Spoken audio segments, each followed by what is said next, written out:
Assalamualaikum warahmatullahi wabarakatuh. Selamat pagi anak soleh soleha, apa kabar? Miss harap kalian semua selalu sehat ya, dan selalu dalam lindungan Allah Subhanahu wa Ta'ala. Ya, hari ini alhamdulillah kita akan kembali belajar pelajaran tematik. Kita sudah masuk di tema 4, berbagai pekerjaan. Sekarang anak soleh soleha akan buka buku LKS-nya halaman 68, subtema 3. Di pembelajaran 1 kita melihat ada unsur-unsur cerita. Dalam sebuah cerita pasti ada unsur-unsur yang membangun cerita tersebut. Unsur-unsur tersebut seperti 1. Tokoh.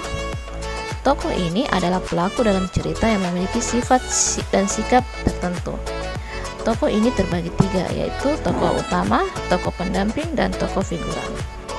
Yang kedua, latar atau setting, merupakan segala keterangan baik itu latar waktu, latar tempat, ataupun latar suasana yang menggambarkan kejadian tersebut, baik itu menggembirakan, mencekam, atau mengerikan. Kemudian yang ketiga ada plot atau alur cerita, merupakan urutan-urutan cerita yang memiliki hubungan sebab akibat. Alur ini dapat dibedakan menjadi 3, yaitu alur maju, jika peristiwa dalam cerita tersebut diceritakan secara urut dari awal hingga akhir. Kemudian ada alur mundur atau flashback, jika peristiwa atau cerita yang diceritakan dari cerita tersebut adalah dari akhir kemudian kembali ke awal. Atau alur campuran, yaitu gabungan dari alur maju dan alur mundur. Dan terakhir adalah amanat. Amanat adalah pesan yang ingin disampaikan pengarang atau hikmah yang dapat dipetik kepada pembaca atau pendengar dari si pembuat cerita atau si pengarang.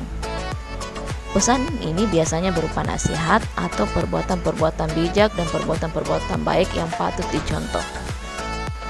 Ya, untuk latihannya hari ini Ananda semua bisa buka bukunya halaman 69 atau bagian aktivitasku. Di situ ada satu cerita yang berjudul Kisah Sang Raja Hutan. Ya, tugasnya Ananda semua cari unsur-unsur cerita dari kisah Sang Raja Hutan ini.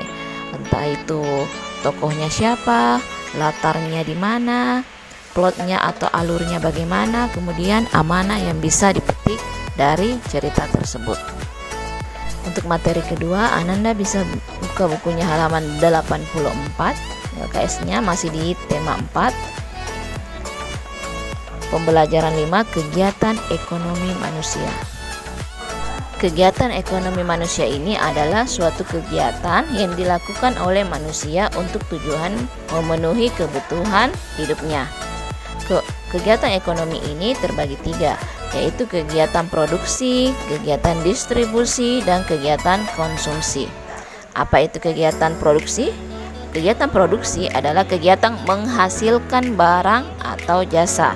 Sedangkan kegiatan distribusi adalah kegiatan penyaluran barang dari produsen ke konsumen, atau dia berada di tengah-tengah dalam penyaluran suatu barang. Kemudian yang ketiga adalah kegiatan konsumsi. Kegiatan konsumsi adalah konsumen atau yang menggunakan dan menghabiskan barang dan jasa. Untuk latihannya pada materi 2 ini silakan Ananda buka bukunya halaman 86. Ya, ada latihan pembelajaran 5. Ananda silakan kerjakan bagian A dan bagian B. Bagian A pilihan ganda langsung saja jawab.